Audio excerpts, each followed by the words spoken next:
The other fight on the card, of course, is going to be Tony Ferguson versus Anthony Showtime Pettis. I'm a huge fan of Ferguson, 10th Planet Jiu-Jitsu. I had Eddie Bravo on the show back in the day. I interviewed him in LA and in London. I'm a huge fan of the system. I play around with some rubber guard every now and then. I love those guys. I love their no-gi system. And Tony Ferguson is just a badass, right? El Kukui, this guy. Watch the way his face changes in the last 2 years and watch the emergence of the face of a champion.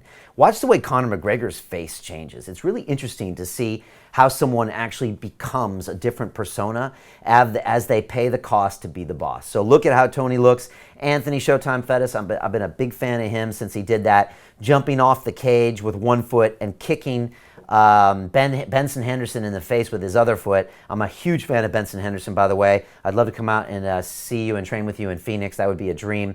I'm a huge fan of you, but I love that fight with Showtime Pettis, and I can't wait to see these two guys mix it up. I'm also excited that in case Khabib can't make weight or drops out, Conor can fight one of these guys and we can see a great show. Happened once. I actually think Khabib's going to make weight.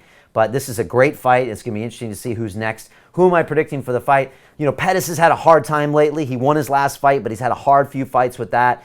When he's on point with striking, he can be unbeatable. But Tony Ferguson is a bad motherfucker, man. He's a badass. He's got sick jiu-jitsu, but he really goes for a stand-up. So tough to call, but I'm going to call Ferguson there, probably for a decision because they're both tough guys.